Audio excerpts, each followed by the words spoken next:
सकाळ. येथे उपस्थित सर्वांना माझ्याकडून 77व्या प्रजासत्ताक दिनाच्या मंगलमय शुभेच्छा. आज आपण आपल्या महान राष्ट्राचा इतिहासातील अत्यंत महत्त्वाचे दिवस साजरा करण्यासाठी येथे जमलो आहोत. तरी एका सुंदर पंक्तीने मी माझ्या भाषणाला सुरुवात करणार आहे. संविधानाच्या शब्दात बांधलेले स्वप्न सारे, समतेच्या न्यायाच्या दीपाने उजळले घरदारे. भारत माझा अभिमान, भारत माझा सन्मान, प्रजासत्ताक दिनाच्या शुभेच्छा, भारत माझं महान. आजच्या या मंगलमय दिवसानिमित्त लाभलेले सन्माननीय व्यासपीठ, आदरणीय वंदनीय गुरुजनवर्ग, पालकवर्ग आणि उज्ज्वल आत्मनिर्भर भारताचे निष्ठावान निजदूत, माझे मित्रमैत्रिणींनो, मी इयत्ता 8वी मधील ऋतिक्षा परतेकडून येथे उपस्थित सर्व सदस्यांना प्रजासत्ताक दिनाच्या भरभरून शुभेच्छा देते.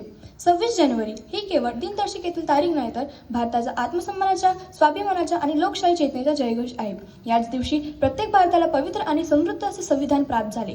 भारत देश लोकशाही प्रणित गणराज्य बनले, परंतु गणराज्य सहजच बनले नाही, तर भारताला स्वातंत्र्य मिळाल्यानंतर देशाचा कारभार सुयोग्य रीतीने चालवण्यासाठी भारताकडे कायमस्वरूपी संविधान नव्हते. म्हणून 28 ऑगस्ट 1947 रोजी डॉक्टर बाबासाहेब आंबेडकर यांच्या अध्यक्षतेखाली समितीची स्थापना करण्यात आली. विधानसभेत 2 वर्षे 11 महिने आणि 18 दिवसाची अवधी लागल्यानंतर जगातील सर्वात मोठ्या संविधानाची निर्मिती 26 नोव्हेंबर 1949 या रोजी पूर्णत्वास आली आणि 26 जानेवारी 1950 या रोजी भारताने गुलामीगिरीच्या सावल्यातून बाहेर पडत स्वतःच्या संविधान तेजस्वी प्रकाशात प्रवेश केला. आपले संविधान शब्दाचे नव्हे तर संरक्षण या सर्व क्षेत्रात भारत स्वयंपूर्ण होणे हेच या संकल्पनेचे ध्येय आहे.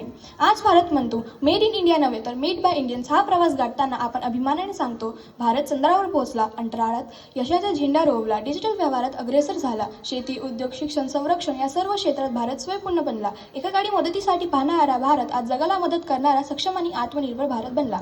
आत्मनिर्भर भारत घडवण्यात प्रत्येक नागरिकांची भूमिका महत्त्वाची आहे. शेतकरी आपल्या श्रमाने, कामगार आपल्या श्रमाने आणि विद्यार्थी आपल्या अभ्यासाने देशाच्या उभारणीत हातभार लावतो. आजचा विद्यार्थी म्हणजे उद्याचा भारत आहे. आपण प्रामाणिकपणे शिकलो, नवे विचार स्वीकारले आणि देशासाठी काम करण्याची तयारी ठेवली तरच आपला समृद्धीचा मंत्र कार्यरत होईल आणि भारत नक्कीच आत्मनिर्भर बनेल.